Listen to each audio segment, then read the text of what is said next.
If your mind spins when he doesn't call, if love feels like you are walking on a tightrope over the Grand Canyon, today I'm going to give you one technique that you can use that will help you build this secure feeling in you in any relationship that you're in. Let's check it out. So let's take a look at anxious attachment for just a moment. And if you aren't familiar with this, it's this feeling that states, I'm not safe in this relationship, that ultimately love is going to leave or I'll be abandoned. And so what we tend to do is we latch onto it. And in a moment, we'll take a look at where this comes from. But there's something that very few people talk about when it comes to anxious attachment that I believe is super powerful. And that is that anxious attachment is not locked into us. It's not an identity that we can't overcome. Often we pick it up when we're kids, and so we see it expressed in our relationships as we grow older. But know this, you and I are only one thought away from being either anxious attachment or one thought away from being secure attachment. You can move more towards secure attachment and empower yourself with some very powerful practices. And that's exactly what we're going to look at today. We're going to look at the signs that we're operating from an anxious attachment style. What does it look like and feel like in relationships? We're going to look at where anxious attachment actually comes from. And I'm going to share with you a simple, repeatable technique that you can use to self-soothe and actually repattern that anxious attachment energy into secure attachment in real time. So let's take a look at some common ways that anxious attachment shows up in a relationship so we can notice what it is that we're noticing as it's happening, right? One of these ways is that when we feel like we need a lot of reassurance, like, are you mad at me right now? Do you still love me? Are you attracted to me? In fact, just the other week, my wife and I went to the beach, and it's in Southern California. And when we got to this beach, there were a ton of people on this beach, including a ton of women in a ton of bikinis on this beach. And as we left the beach, my wife was like, I bet you love this beach. All these women running around. And so in that moment, there was a part of her that was feeling insecure. There was a part of her that was feeling not enough. And so in studying these things, I can hear, like there's a deeper need that she's having right now for reassurance. And so instead of getting defensive and kind of getting into a no-win conversation about whether or not I was noticing these bikinis, I say, hey, honey, are you feeling the need for some reassurance right now? And she paused and she was like, actually, I am. And I said, honey, I want you to know how much I love you. Like, you are so sexy. I find you so attractive. Like, you are amazing. And she filled up that cup. So as we can notice these behaviors, these patterns coming up, it can be really, really powerful. Another experience that we're coming from anxious attachment energy is when we're reading in between the lines. Like our mind is on overdrive. We're reading into the tone, the timing of what they're saying, the body language, and it feels like everything is a clue. Like maybe they don't like us, maybe they're pulling away a little bit, like we're overanalyzing. Or if we feel the fear of abandonment rise up in us, like we feel this worry come up, like, oh, they're going to leave us or they're going to find someone better. And it's this whoosh, this wave of fear. That is anxious attachment expressing itself. Another one is if we have difficulty relaxing into love, right? Where even the good moments feel fragile. And it's going really, really well, but there's a part of the back of our mind that's saying this is too good to last. Or waiting for the other shoe to drop. Like, when is it going to fall apart? That's anxious attachment at play. Another expression of anxious attachment is if we're real sensitive to space. Like our partner will say they want to sleep at their own place tonight, and we get scared like, oh, they don't love us anymore. They're not attracted to us anymore. They're leaving. Like when all they need is a little bit of space to recoup, that's anxious attachment. And another big one is people pleasing. So if we say yes, when really our answer should be no, to take care of ourselves, and we're just trying to keep the peace, or we're just trying to keep them in place in our lives, that is anxious attachment. Ultimately, at the core, this fear of anxious attachment comes from this question, am I safe to love you? Are you going to stay in my life? So if we operate from anxious attachment, we will ultimately sabotage great relationships.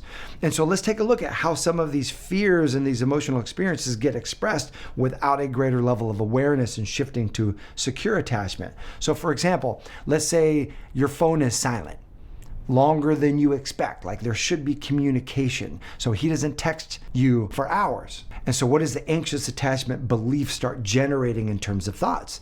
The thought is, oh, he's losing interest. Like he's no longer into this relationship. And so you can feel your chest tighten, right? Your brain opens up 37 tabs on the internet of your own mind, and you start going through all the signs that he's showing that he's pulling away or he's lost interest, right? You start thinking, maybe I did something wrong. And so you start analyzing conversations that you've had, or you start thinking maybe he's met somebody at the gym and that's why he didn't text me back, right? Your mind is spinning. And if you're not careful, you'll start acting out on that energy. You might send rapid fire texts like, hello, where are you? Haven't heard from you. And you're totally in the blue on him. Or you might send him a snarky message. Like you text him and you haven't heard back and you send back, well, guess you're busy. Or another pattern that you might be familiar with is you ice him out. Like you're just cold and he doesn't know why. Notice this, all of these strategies to try to get that anxious attachment feeling resolved will backfire. It'll actually push love away. And so what happens with these ineffective strategies is that he feels pressured. He feels criticized. And so then what happens is he withdraws. And so his texts are shorter or later or not as frequent, which then confirms your belief that, oh, he doesn't care about me. And it's this vicious cycle that ultimately tanks the connection in the relationship. Let's take a look at a couple more of these. Let's talk about social media. Like, let's say that he's viewed your story, but he hasn't responded yet. He hasn't commented or he hasn't texted you. And so your thought is, with the anxious attachment perspective, he's ignoring me on purpose. And so your nervous system becomes like this courtroom. Like, he should have responded to me. Exhibit A, my post. Exhibit B, he saw my post. Exhibit C, no text from him. Like, clearly he is ignoring me. And what happens is our sense of peace and security is now outsourced to whether or not he texts us, whether or not we see those 3 little bubbles of him texting. And so what we do in that moment, if we're not coming from a place of centered peace and empowerment, is we can send like this guilt-laced text, or we play cold to make him chase, right? Or you can send him something like, nice to know where I rank, or thanks for ignoring me, or it's fine, I guess I just care more. And so again, what happens is his nervous system registers manipulation. And so he pulls back, he reduces his engagement, or he pushes back, like this is just drama. And the result is it's more distance, or it's an argument that confirms that you're not a priority in his life. And so if you've noticed any of these types of behaviors in these moments in relationship, know this, that's simply the best strategy you've had up until now, and I've got you. I'm going to share with you a strategy that is beautiful, that can help actually bring the two of you back together and feel even closer, moving out of anxious attachment and into more secure attachment. But first, let's take a quick look at where the anxious attachment comes from, because understanding it can help us feel more empowered to overcome it. When we're experiencing anxious attachment, ultimately, we deeply desire closeness. We deeply desire connection. But at the same time, there's this fear of abandonment or fear of rejection that bubbles up. And the reason this occurs is because there have been some intense experience in our past that mirrored our being rejected or our being abandoned, right? It might be a parent that left you.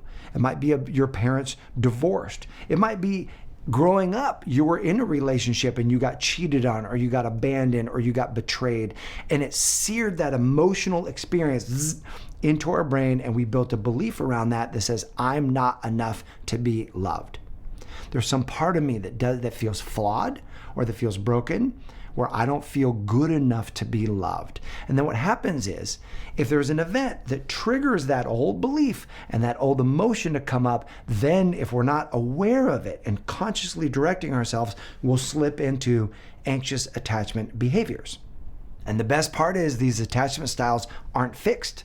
They're simply patterns. And we can choose with awareness and practice to shift out of anxious attachment into secure attachment in the moment. And so I'm going to share with you right now a technique you can use to reset anxious attachment.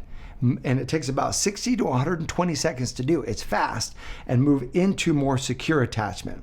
And to help you remember it, I put it into an acronym called ALOVE, A-L-O-V-E. Let's check it out. So the A stands for acknowledging the trigger. So we've got to notice what we're noticing in order to shift it. The only place we can shift a pattern is in the moment it's happening. So when you notice some of these signals of like, oh, I'm feeling triggered right now, I'm noticing that panic or fear is rising, you notice it and acknowledge, oh, this is my old anxious attachment story or trigger firing for me. And so to become aware of it, that's the first step. The L stands for locate it in the body, right? Where is this fear living in you? Where do you feel the strongest sensation? Is it in your chest, your throat, your stomach? What happens is when you locate it, right, either the tight chest or even buzzing hands, things like that, you place your attention on the sensation and it moves you out of an old story like, oh, he doesn't love me, or all the thoughts that you can get on this negative thought train and just write it for an hour. It takes you out of that into the present moment, which is where you can repattern your nervous system and help your nervous system regulate even more. The O is a reminder to oxygenate. So what you do is you slowly breathe in to calm your vagus nerve. You use breathing as the fastest way to calm your system. And so you inhale for the count of 4, hold for the count of 2, and exhale for the count of 6.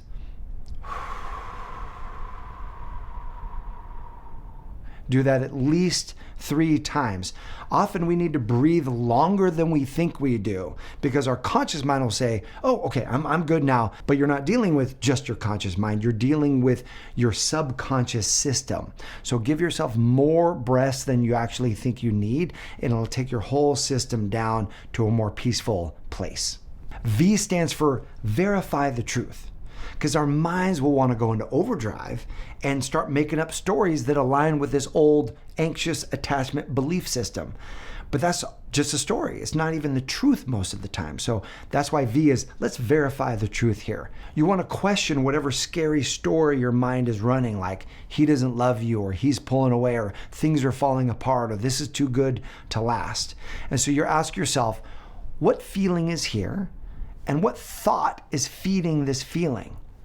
And then ask yourself, what's the kindest, truest explanation that you're feeling right now? And then notice the facts, not fears. The third question, and I love this, is ask yourself this: if I were already deeply loved and chosen, how would I interpret this moment right now? Ooh, so powerful. If I was already deeply loved and chosen, how would I interpret this moment right now? Question number 4, what is the spiritual truth here? In other words, recognizing that love is my source. It cannot be taken away from me. I am always connected. It isn't sourced in this other person. Question number 5, which need right now underneath this fear is needing to be met or needing to be filled up? It might be reassurance. It might be clarity. It might be consistency, right? Number 6, what request or action would honor my need without making this other person my source? And then number 7, what is one nurturing thing I can do to give myself and meet this need in the next 10 minutes? I'll give you an example of this. When my wife and I, we had dated for about a year, and we were getting really serious, and we were dating long distance. And so we had made a plan that I was going to move 1,000 miles to be near her so we could explore this relationship. The week before I'm moving, Irene and I are on a conversation, and she says this. She was like, well, I know you're moving here, but don't expect that you're going to see me every day. And I'm like, okay. Like, why am I moving down there if I'm not going to see you more than I'm seeing you now? She was like, well, you're going to see me more, but just don't expect that you're going to see me every day. Like, I'm not like going to be available all the time for you. Now, if I'm running anxious attachment, what story am I making up? She doesn't love me anymore. She doesn't want to be with me anymore. Like, this whole thing is falling apart right before my eyes. The love of my life is leaving me, and she just doesn't know how to say it. If I'm coming from the story, if I'm fully loved, accepted, and chosen right now, What other fact might be going on? Oh, that she might be in some sort of fear. She might be running her own fear pattern right now, that she loves me, but she's got a limiting paradigm. That was the thought that I chose in that moment. Our relationship could have gone sideways at that moment. And I said, hey, this doesn't sound like the Irene I've known over the last few months. What's going on for you? What's the deeper fear? And credit to her, she checked in and she goes, I think I'm just afraid that when you come down here, you're going to propose right away. And I love you and I want to spend time with you, but I'm just not ready to get married. And I laughed and I said, I've got kind of the same fear. Like, I just want to be with you and explore this relationship. I'm not ready to propose. And we both took a deep breath, recognized we're on the same page. We love each other, but we're at this stage of the relationship. So V is verify the truth and ask those series of questions to help you verify the truth. And the last step is E is engage in secure action. In other words, take an action that helps you move out of anxious attachment into secure attachment. It might be self-soothing affirmations where you're reminding yourself of what you know to be true. It might be taking a walk. It might be journaling for 5 minutes. It might be communicating to the other person, asking them question to help them get clear about what their behavior really means. But taking that secure action helps your nervous system calm down. So ALOVE. The reason this works so well is you downshift the body with the breathing, you challenge the cognitive distortions with these questions, and then you pick a self-empowering behavior or action, and then you become the safest person in the room for you. You are taking care of yourself, self-soothing, and that is secure attachment. So quick recap, ALOVE. The A is acknowledge the trigger. L, locate it in your body. O is oxygenate with breath. V, verify the truth with a series of questions that I just shared with you. And then E is engage in secure action. And that is how you begin to repattern out of anxious attachment into way more secure attachment. And here's what's so great about this. This empowers us that in a moment when we feel, oh, I've got an anxious attachment pattern rising up, we can repattern it in the moment and move to secure attachment, and you will create the relationship you've always wanted. My question for you is, what really works for you when you're feeling the fear and you might be coming from an anxious attachment? How do you ground yourself into a more secure attachment style? Go ahead and share those insights with me below in the comment section. And know this, I'm sending you love. I believe in you and the amazing love life that you're creating for yourself. Thanks so much for watching. I'll see you soon.